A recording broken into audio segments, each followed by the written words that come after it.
And welcome back to Coast with Mel and Thomas Benedict. Mel, what are some of the patented inventions that you brought back from the other side? Tell me about this. This is an incredible story. Well, I've been quite a prolific inventor since my near-death experience. Every time I would go to the light, I would always ask, is there something I can bring back, something tangible? You might call me a nuts and bolts channeler. Yeah. I'm not a philosopher. I believe, six-pack and two humans, you've got philosophy. But I always wanted to, with my gift of access to the light, I always wanted to bring back things that were tangible, testable, and so that's what I've become very good at. And so some of the inventions have been tools, toys. I invented a microscope for studying live cells with light, because light affects everything. So how do you study the effect of light on something when the very light in the microscope is in fact affecting what you're looking at, if you're looking at live cells and things like that? So, but my main thing is something I've been working on most of the time, and it's a passion of my life, and I hope to be working on it the rest of my life. And it involved the last question I ever asked the light. And when I was with the light and I had run out of questions, and I thought I was done, the light said to me, "And what was your first question?" And what the light meant was that there's a time in our life, young or old, there's a time in our life when we have one significant question that is sort of comes from our soul.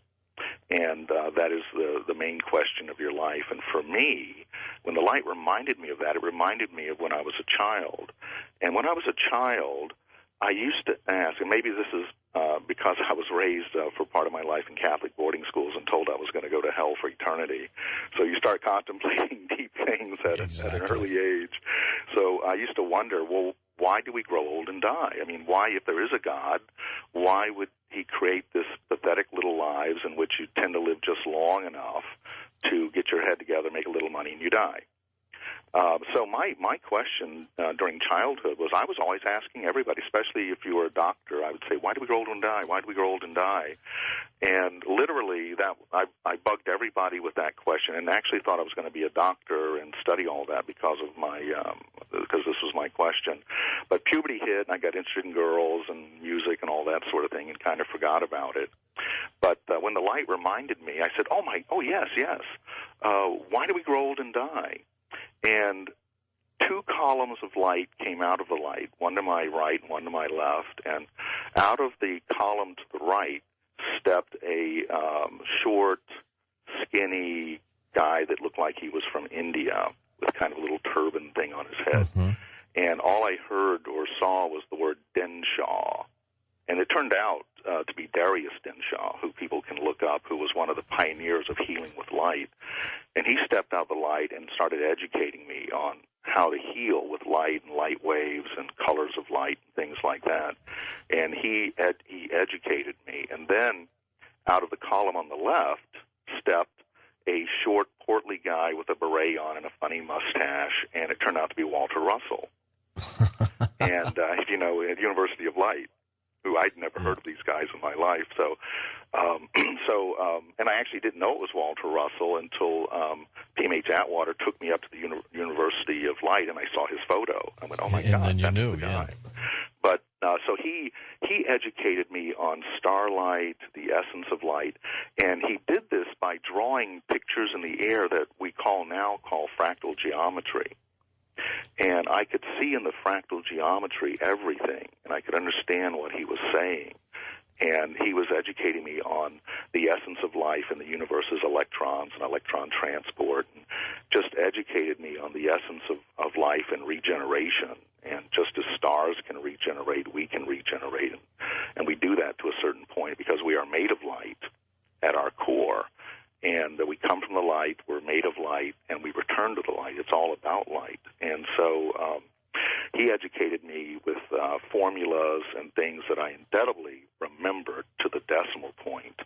And so that led to, after my experience, I would write all this down, and I would revisit the light, and I didn't I didn't understand. I was like writing down what I was seeing, but I didn't really understand that it was a very deep science. Of course, no one around me knew what I was talking about. And I kept saying, we're going to heal with light, and we're going to do this. And oh, yeah, okay, Mr. E.T., Yeah. And it wasn't until after Ken Ring and some other people got interested in me that I was actually able to talk to scientists and first molecular biologists, and then when I started talking with quantum biologists, the field of quantum biology, which is looking at your nuclear state, your atoms as biology, because you are first and foremost made of atoms.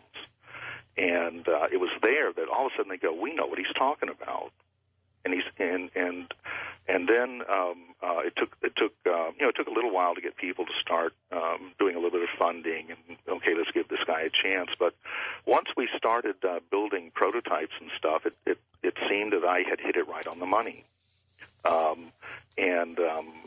From the first experiments, and by the way, every story I'm telling you has been videotaped. I'm one of the most documented people in the world.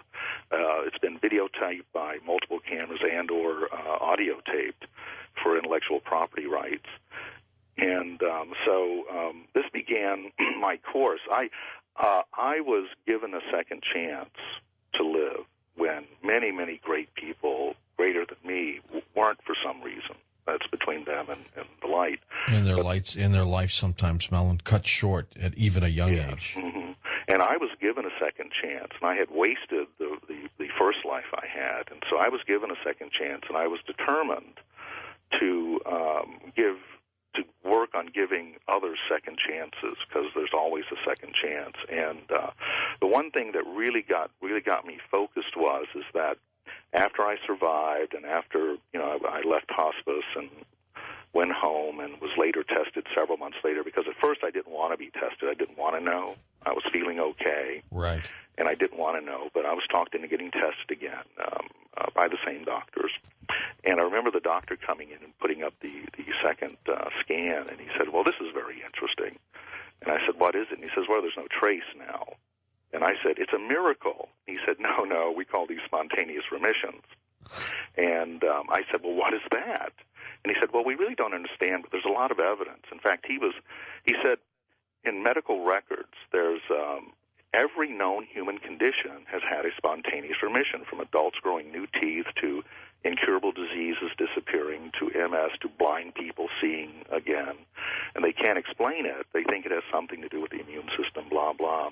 But as he was, because he showed the scan, and he said, you see here's the cancer. And had we irradiated or operated, you would always have a lesion. This would always be noticeable in every scan the rest of your life.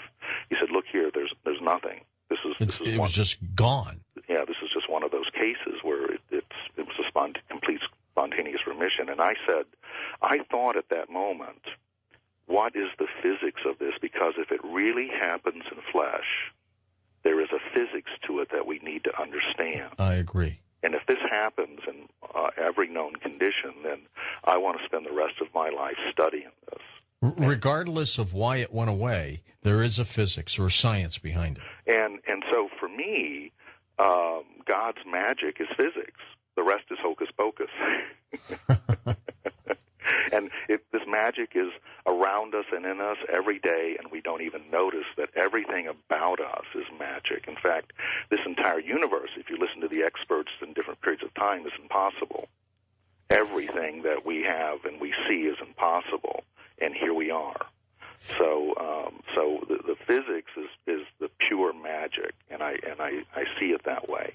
And so I was very, very lucky to a few years later to have met a man. I was introduced by a bookstore owner to a man who turned out to be a billionaire, and he and I became very good friends. And we would sit around chatting. Do you think this is real? Do you think that's real? And he would say, why don't you go find out?